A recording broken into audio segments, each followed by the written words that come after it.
What's up everyone out there? For those of you who follow my build and who have been following for a long time, you'll be glad to see that the CX500 is back on your screens today.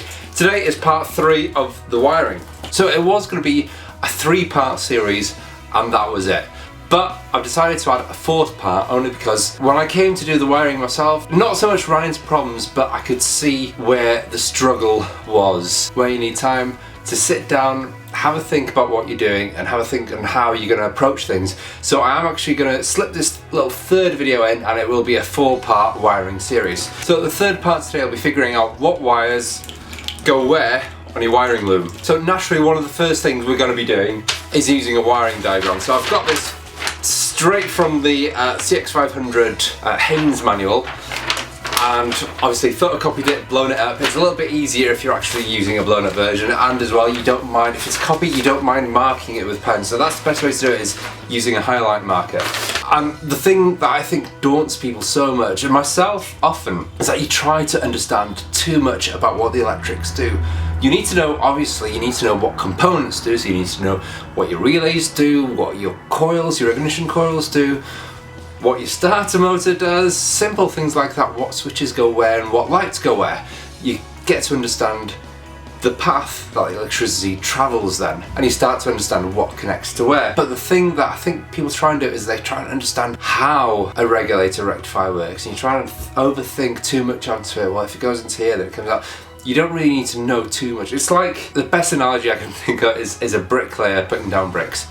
He knows that the plaster, when mixed with sand and water, reacts and then sticks 2 bricks together. You don't need to know that chemical sort of reaction inside the cement. You just need to know, if you do this, add that, then this happens. And that's exactly the same with electrics. I'm going to move this inside now. I have no room on my workbench at the moment. But before we do that, there's 2 tips I can tell you.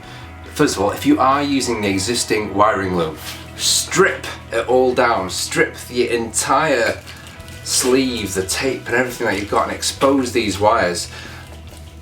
That is the one thing I can say, is it makes the world difference. You can actually trace the wires then. You can, select a red and a yellow one and then trace where exactly that goes on here, where it comes out, and then you get to understand the path a bit more. Then whilst you're doing that, you can note it down on your pad, you can mark it with a highlighter pen. Also, the other tip I can tell you is try and bunch things up. Leave the connectors on. If you're going to be changing these connectors, leave them on till the very last, so at least you know what bunches go in where. So, we can tell that belongs to one set of things, that to another.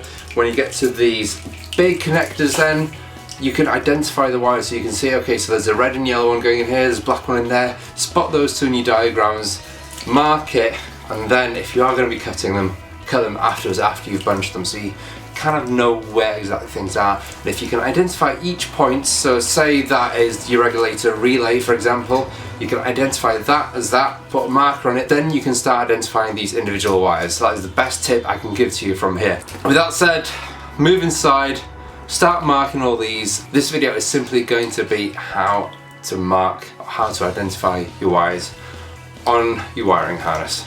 Right, so if we get the wiring diagram as a flat here, the most logic place you can start from is the battery itself. So with our little marker set, obviously trace your wire. It's not the easiest to use this thing here. Trace your wire. See, that's your plus, that's your negative. Your negative goes into the frame, so there's nothing to worry about there. The thing that we know from here is that we have a green and red and a yellow and red wire coming from there. So if we look on here now, well, looking here, this is a red, white and a red wire, and I can also see that there. So let's concentrate on that at the moment. Let's mark this as a solenoid to begin with.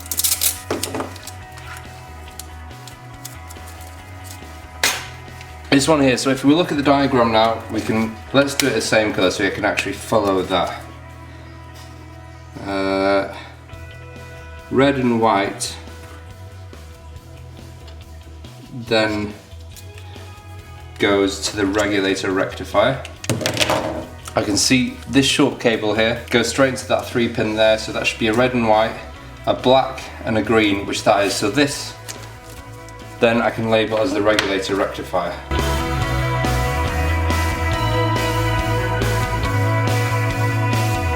So that's 2 down, and I can also see here that there's a yellow and red and a green and red. This is kind of like the business end, this is the battery end. The other thing we can do is try and quickly identify what's on here. Here we've got orange, green, brown, grey, yellow and LB light blue. And we have these which are bunched, kind of hanging out, so it kind of makes me think if this is one end, this is possibly the same end. So let's see here. By the looks of it, the lights.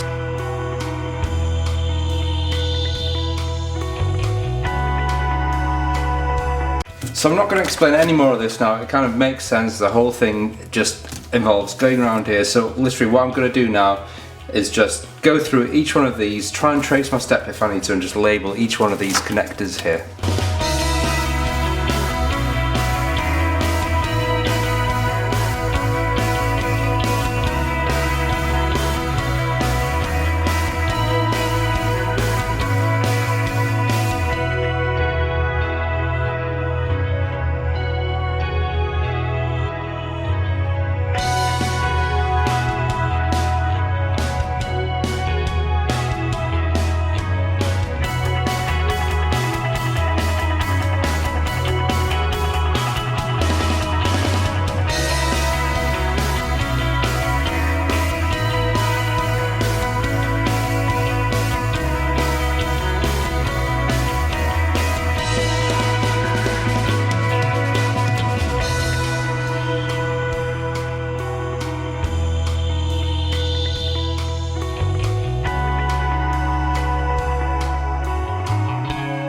And that's it, that's pretty much the majority of my wires basically labelled. I have sort of more specific labels on here, as you can see. They're narrowed down to each wire, but I mean a lot of these things, front lights will be cutting that down, so I need to label separately what that is.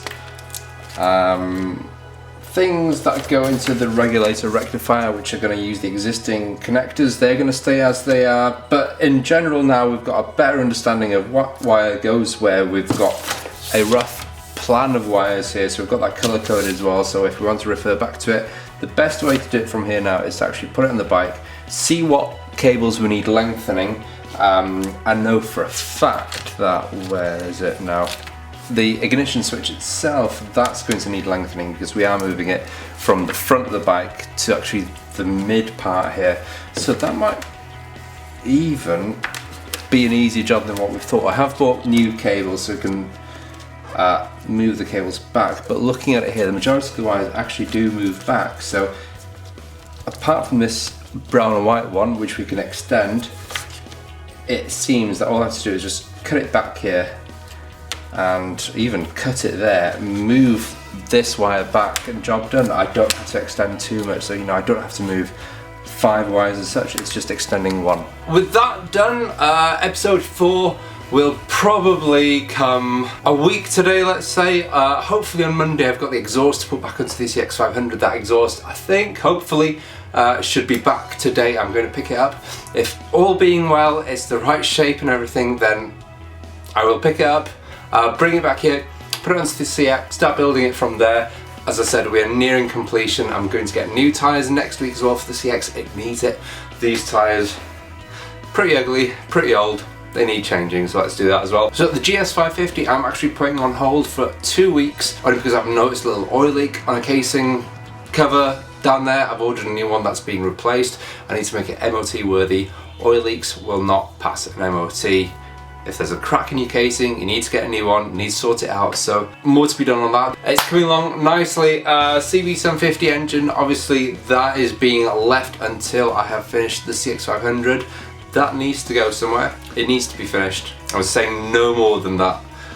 So if you want to stay up to date with these 3 builds, subscribe, follow me on Instagram. There's always daily snaps on there, and there's daily inspiration as well. So if you like your bikes, if you like seeing new bikes, new bits of inspiration of where I get my inspiration from, then follow me on that. And also you can grab the merchandise, the Fullerbold merchandise, which is available at fullerboldindustries.com. So until Monday, I hope Monday, I will see you then.